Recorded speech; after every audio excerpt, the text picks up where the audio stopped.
Hello everyone, my name is Imperius and welcome back to Eviternity II. Today we've finally arrived at the final episode of the WOD, the green hell levels. And this is really good. It's really hard, but it is really good.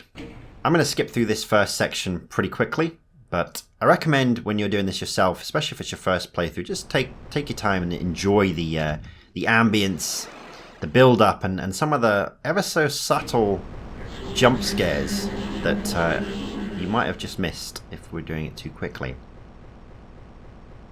1,500 enemies. Like, this is a big boy level. We're not fucking around anymore. And this is a very gimmicky level. So it's like a hub and spoke model. There's these teleporters. This one says conceal on it. And the idea here is we've got to make it down this gauntlet of moving walls past the archviles. And every time we go through like a checkpoint, the doors close, but also the walls get smaller. So there's a strategy here is kind of just to keep your back to the archviles. You need to dodge from left to right on Annihilate Me because the chain gunners at the back will get you.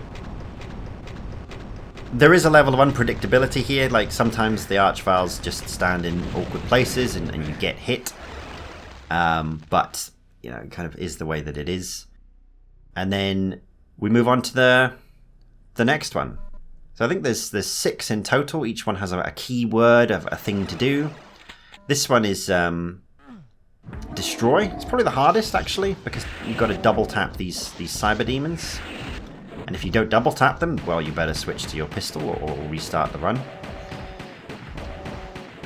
There are some secret cells that we can get, which will give us maybe like a buffer of one shot, but yeah, it's pretty tricky. It's good practice for your 2 tapping. I still do like to start with the archvile one though, because I feel that this is more skill. The archvile one, even with the best strategy, there is an element of RNG to it because the archviles can move to a place where they can just target you. Now, so I dropped off one of the ledges there and got some extra cells. So that's going to give me a buffer and make the second half of this room easier. But the thing I want you to bear in mind is that there was a secret there and a secret switch. And each of the rooms that we're going to go in and do has a secret in it and a secret switch. Some of them are pressable, some of them are shootable. If you find and press all of them, you will activate a secret area, the super secret for this level, which will give you the railgun, which you can then use in the final fight. Which of course you want. Like, even if you're not trying to max the level, you definitely want that railgun. And if you're doing continuous play, you definitely want that railgun, because it's the only non-secret railgun you get in the entire map pack, I'm pretty sure. So you might think, well, we didn't get a secret in that archvile room, and that's true. We'll come back to that. Now we're going to do Endure, which is a particularly spicy room. The gimmick here, as you can clearly see, is that they give you a megasphere, and then they blow you up in a really impressively controlled way to take you down to 1-1. And I'm very surprised and impressed that this works across like different ports and things, because I don't know how they did that. It's black magic, but it's impressive. And the idea here is clearly that if you take a single hit, you will die, which makes the humble zombie man pretty fucking terrifying. What you can do, however, is you can run across this line here. You can press this and it will lower walls. This gives you the secret for the area as well as 10 health bonuses, which does actually allow you to take a hit. I think that's probably something they could have gotten rid of on an Annihilate Me. Hand on heart, I think taking away those 2 health bonuses would have been fair and in keeping with what this room is supposed to do, but I'm not gonna begrudge it. It is a secret after all. And we do still have to be pretty careful, because like a shotgun guy will still kill us if he shoots us, if it's not like a glancing hit or a low roll or something.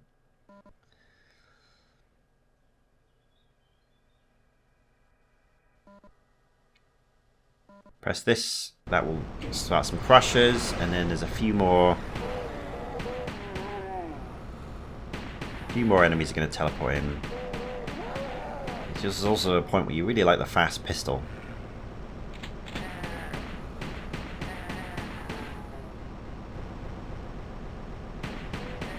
Ah, see, look at that. That would have been the end of me. That would have been the end of this run without that secret. Now, be careful of that room down there, because I think there's a chain gunner in there who will get you. There we go. Now he's dead.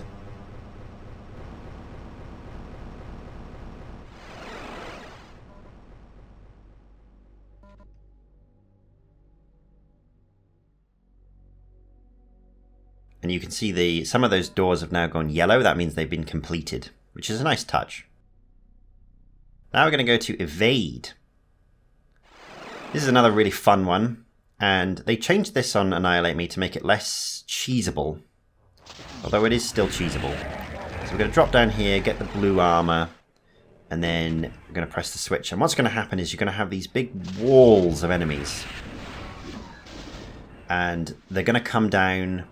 All 4 of them will come down, and you're basically trapped in the middle. And the idea is you've got to evade the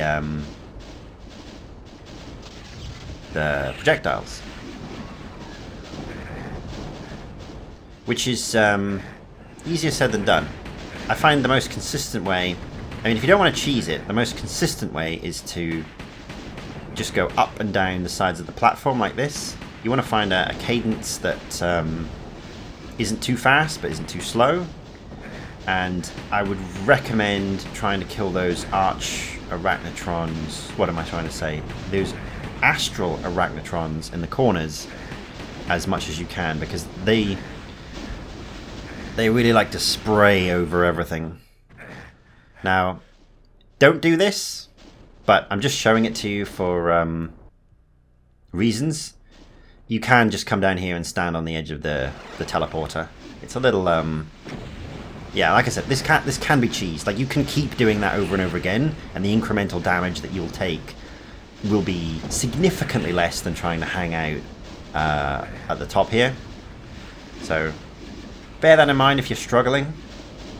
Obviously, there is no right or wrong way to play these levels. Play them the way that you get the most enjoyment from them. But bear that in mind nonetheless, if it helps. And then after a certain amount of time, as you can see, the enemies are now starting to get crushed.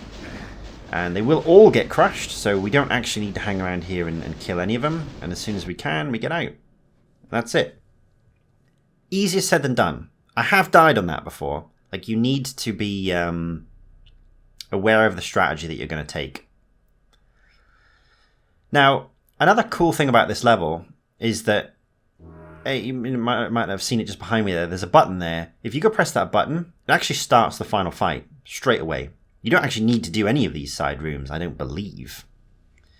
But if you do, you get more bonuses for the final fight, and obviously you get the railgun. So this one's called Silence, which, as you might imagine, means don't shoot. You are allowed to stand in these sort of space squares in order to shoot switches. But if you fire a shot, the nightmare cacodemons will wake up and they will kill you. That said, you do actually need to shoot there. Jump down into this pit, and we've now got to do a bit of searching around in the dark. Again, do not shoot. You just kind of got to take... Sometimes you just got to take damage from these archviles. You can obviously play a lot more cautiously and maybe not take the damage, but I'm not here to piss about. I'm here to get the level done. They're actually an addition, I believe, at least to Annihilate Me, if not the final release. They weren't here in the RC5 Ultraviolence version I played, and to be honest, it kind of made it a bit trivial. So I actually really like their addition. I think it adds a bit of spice to the area.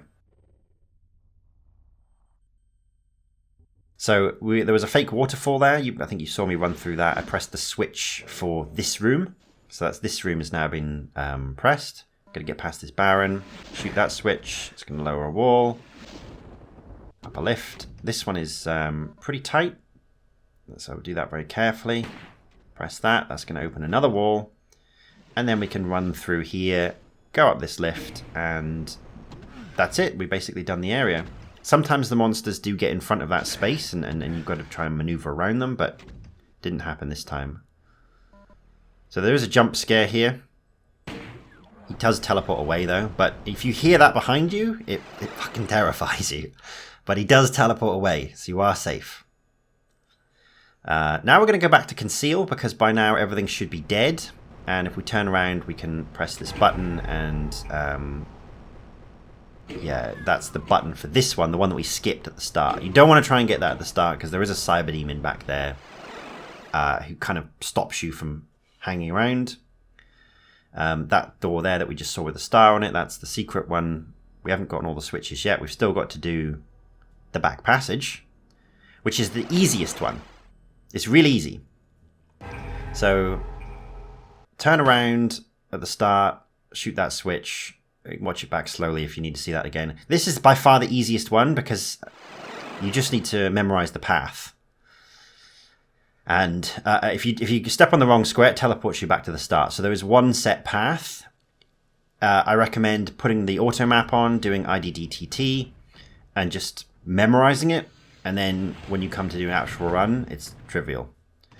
That Astral Mancubi was a cyber demon in the Ultraviolence version, so I'm not quite sure why he got downgraded for Annihilate Me, but it's inconsequential. Like, there is no reason to try and do that section blind. Like, if you try and do it blind, then sure, that is tricky, but obviously there's no point trying to do that if you're just trying to do a run like this. If you want the true blind experience, then sure, but if you're trying to do a run, there's no unpredictability to it. It is what it is. Anyway, stop waffling about that, because we're now in the secret fight. This is really dialed up to 11 compared to what we had on Ultraviolence. And I think it's better for it. It's just a bit more... Well, it's just a fun fight. And you've got a railgun, so it's like, what's not to love? The general strategy here is to be mindful of the Archviles. Like, you can one-shot the Archviles with this weapon. But there's quite a lot of Violimps and Blue Barons as well, and you can see there's some rockets from the Cyber Barons up on the ship. So I would recommend just trying to sort of manage the Archviles, kill things slowly. I like to do the left side first, then I go behind the ship like this, in the water, and then go do the right side. Running out of ammo is a risk here, so do be mindful of where it is. Not because there isn't enough ammo, there's plenty of ammo, but because this thing chews through it, if you use all of the bullets in an area and then you can't get any more until you push to the next area, then you're fucked, right? So just be mindful of it. And I don't know what this area is supposed to be. Like, it kind of feels like a worlds between kind of space. I don't know. I don't really know how to describe it. It feels uncanny, I suppose. And I kind of like it, because it kind of goes with the whole sort of green hell, ethereal dimension place that we're in. Like, what's the point of this like garden? These are questions that don't have answers, but it adds, right? It adds to the whole area, adds to the ambience, adds to the effect that it's trying to have on you. And so I think in that it's very successful. It leaves me with a lot of questions, which is something I typically quite like.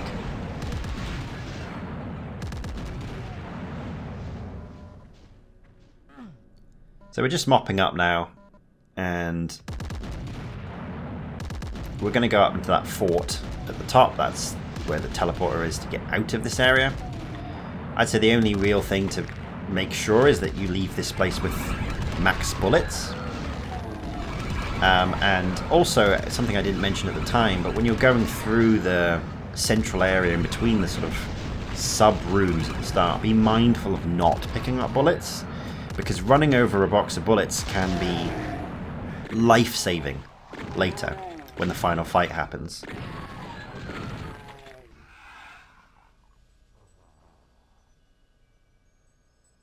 The final fight on Annihilate Me in that big room is really no joke. a lot of shit happens there. We're going to have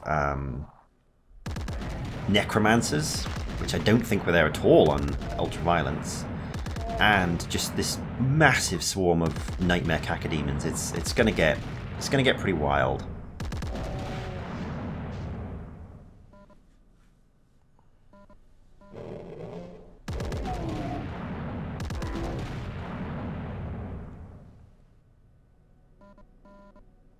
I can still hear some imps.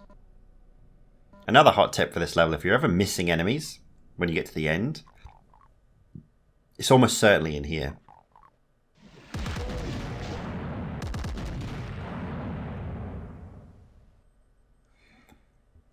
When I was doing one of my practice runs of this level, I actually broke the level. I actually broke the kill count. Because what you can do on GZ Doom, at least, is if you press the console button, you can type in resurrect, and it just brings you back to life. Which is very useful if you're just trying to practice through a level. But if you do that, it messes up some of the triggers. And there were some nightmare cacodemons that didn't... I think it's the ones that you see wandering around at the start. They didn't teleport in properly or something, or they were stuck in boxes. And so when I got to the end of my practiced run, having used that command, it kind of broke it because they got stuck. It's a bit of fun but pointless information for you. Right, so I think we're about as equipped as we can be. So we're going to press this switch. We're going to get the guns. And the first wave we're going to fight is a mini wave of nightmare cacodemons. This is just the mini wave. It's going to get way worse than this. As I think I said in one of my other levels, what was it, 35? This gun was built for astral cacodemons. So use it liberally. However, leave the astral mancubi alone because they are infighting gods. And now what we're going to do is we're going to use this corner here to disrupt monster pathing and stop them sort of beelining towards you. And then we're going to go out and we're going to do sort of wide sweeps just to try and get some infighting going. Try and do it in a circle if you can to minimize the amount of projectiles you take hit by. And loop it around like that.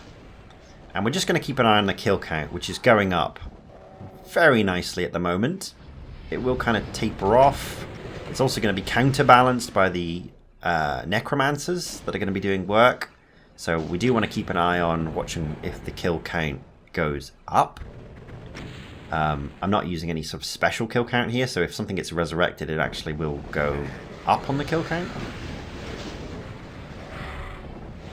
So we want to watch out for that. Obviously there's pain elementals as well, which will contribute. And then as and when we need to, we're going to pop the BFG. There's a good amount of cells down here. And this is where it gets a bit dangerous. We're basically looking for the necromancers. We're using the BFG to push our way through, using the verticality of the terrain to try and minimize projectile damage. There we go. Get some shots on him. I can't stay still. Probably shouldn't cross paths there. I need to get out. I need to get a megasphere. And then we'll go try again on the other side. That was very sketchy.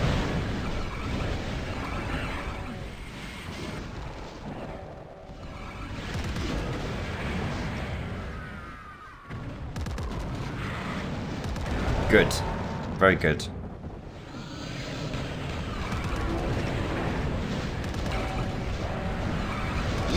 Yikes.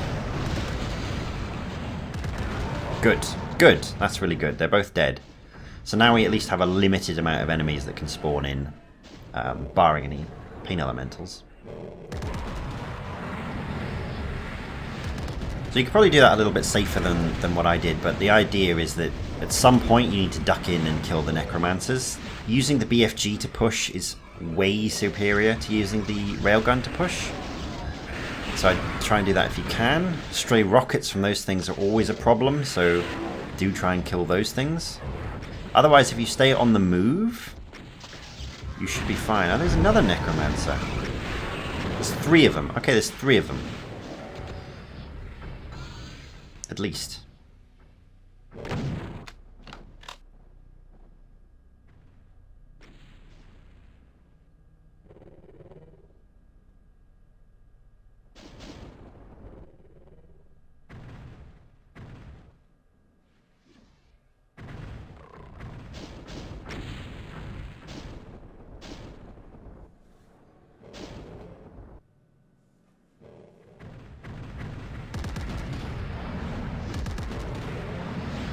I would kill that Cyber Baron.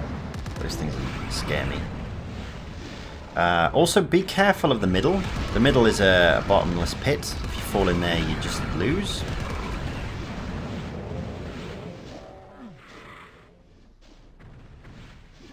Now, I have kept that Megasphere at the start because it's my emergency one. That's why I keep it. God damn those things.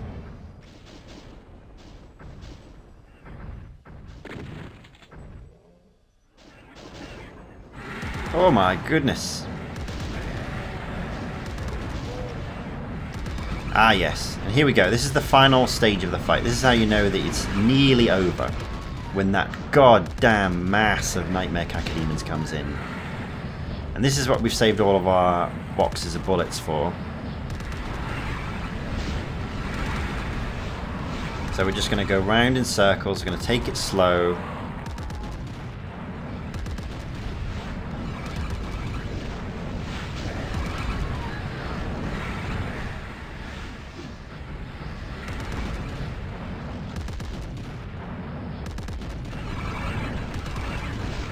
Get out of the way. God's sake, those things are annoying. You can see that there's at least one Astral Mancubi left. I don't think I've got any Megaspheres left.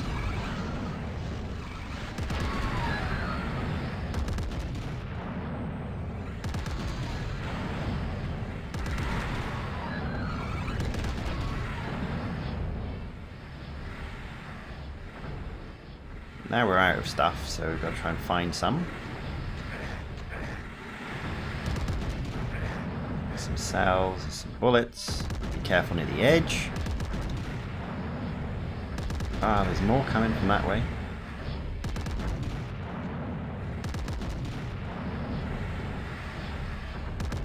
This would just be insane if you didn't have the railgun. Like, those things are hard to kill, because it's because they're so fast. Like, you really shouldn't be even trying to land BFG balls on them. You've kind of got to kill them with the tracers. Ah, there is a Megasphere left. Good. We'll have to remember that's there. We need it.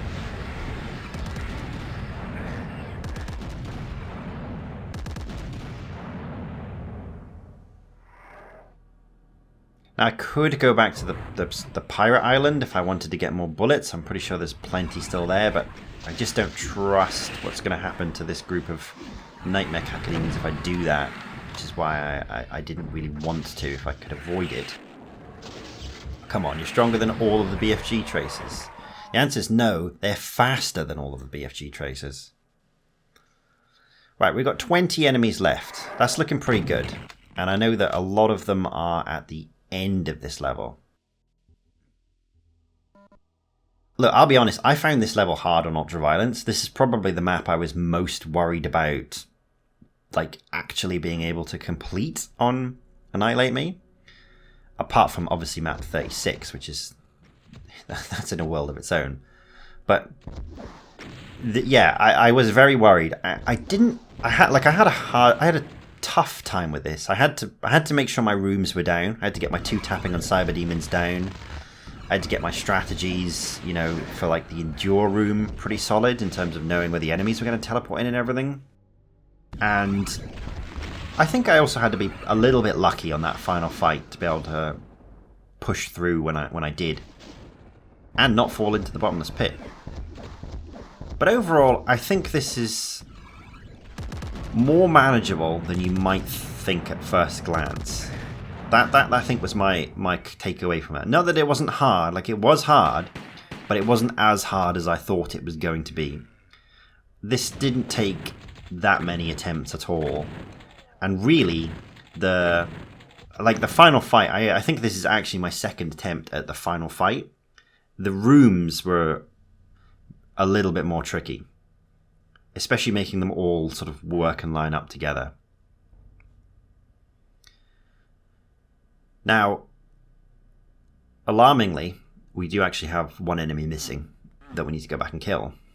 But I can see some imp fireballs coming, so he's just going to be a little violin pissing about somewhere over here. There he is, look. And there we go, that's all the kills, all the secrets. Map 26 done. I mean, this feels pretty good. This, like I said, I was worried about this one, and I'm very glad that I was actually able to do it. I think this is by far the hardest one of the pack. Of this particular episode, I mean. So, bodes well, I think, for the remaining 4. Anyway, hope you enjoyed that. Thank you very much for watching, and I'll see you in the next one.